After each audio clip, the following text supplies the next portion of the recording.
Assalamualaikum warahmatullahi wabarakatuh. Kita lanjutkan materi matematika diskrit bab kombinatorial sampai dengan perluasan kaidah menghitung.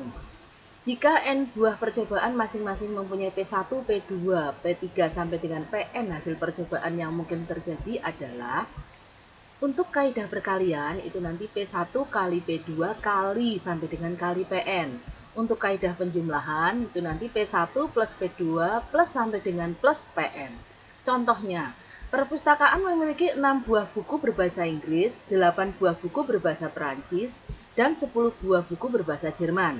Masing-masing berbeda judulnya. Berapa jumlah cara memilih yang A? 3 buah buku masing-masing dari tiap bahasa berbeda. Yang B, 1 buah buku sembarang bahasa. Nah, sekarang yang A. Yang A, 3 buah buku masing-masing dari tiap bahasa berbeda. Nah, ini ada berarti langsung dikalikan dari 6 buah buku bahasa Inggris kalikan 8 buah buku bahasa Perancis dan 10 buah buku bahasa Jerman. Jadi P1 kali P2 kali P3 ya. Jadi bahasa Inggris, bahasa Perancis dan bahasa Jermannya kita anggap sebagai percobaannya. Maka di sini 6 kali 8 kali 10 ada 480 cara. Nah, sekarang kalau memilih 1 buah buku sembarang bahasa, ya, tinggal menggunakan kaidah penjumlahan. Jadi dari 6 buah buku bahasa Inggris ditambah 8 buah buku bahasa Perancis dan 10 buah buku bahasa Jerman. 6 plus 8 plus 10 ada 24 cara. Jadi nanti bisa bahasa Inggris 1, bahasa Inggris 2 sampai dengan bahasa Inggris 6, bahasa Perancis 1, bahasa Perancis 2 sampai dengan bahasa Perancis 8, dan bahasa Jerman 1 sampai dengan bahasa Jerman 10. Nah, kalau yang A, yang memilih 3 buah buku, ini misalnya bahasa Inggris 1, bahasa Perancis 1, bahasa Jerman 1, bahasa Inggris 1, bahasa Jerman, bahasa Perancis 1, bahasa Jerman 2, dan seterusnya sampai 480 cara. Kalau Anda masih meragukan silahkan ya dicoba satu persatu gitu. Ya. Kemudian selanjutnya permutasi. Permutasi adalah jumlah urutan berbeda dari pengaturan objek-objek. Permutasi n diambil R itu sama dengan n kali n-1 kali n-2 kali sampai dengan n-r-1 sama dengan n faktorial dibagi n-r difaktorialkan. Kemudian kalau permutasi n diambil n, jadi R-nya itu sama dengan n, maka sama dengan n faktorial dibagi n-n difaktorialkan. Sama dengan n faktorial, n-n itu sama dengan 0, maka 0 faktorial. N faktorial dibagi 0 faktorial itu 1, maka sama dengan n faktorial. Jadi permutasi n diambil n itu adalah n faktorial. Contohnya, 3 buah ujian dilakukan dalam suatu periode 6 hari. Berapa banyak pengaturan jadwal yang banyak dilakukan?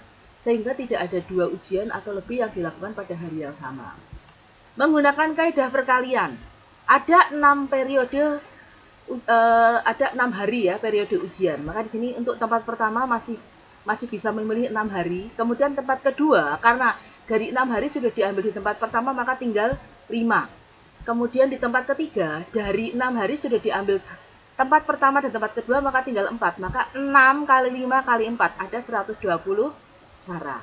Nah, kemudian kalau menggunakan permutasi, permutasi 6 diambil 3, maka menjadi 6 faktorial dibagi 6 dikurangi 3 difaktorialkan. 6 faktorial berarti 6 kali 5 kali 4 kali 3 kali 2 kali 1 dibagi 6 kurangi 3, 3 faktorial dibagi 3 kali 2 kali 1 sama dengan 120 kemungkinan.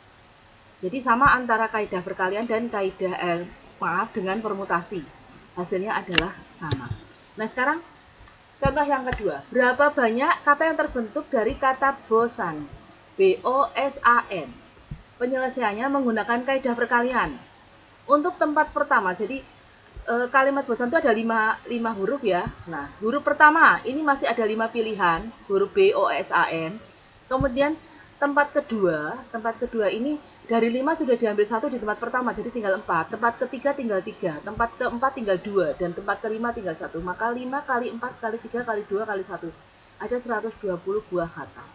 Cara yang kedua menggunakan permutasi. Permutasi 5 diambil 5 sama dengan 5 faktorial. Karena apa? 5 dibagi 5 dikurangi 5 difaktorialkan. Berarti 5 faktorial dibagi 0 faktorial. 5 faktorial dibagi 1 sama dengan 120 buah kata. Ya, ini contoh dari permutasi dan kaidah perkalian. Untuk selanjutnya saya tutup dulu videonya, saya lanjutkan ke video selanjutnya karena nanti takutnya terputus. Ya. Wassalamualaikum warahmatullahi wabarakatuh.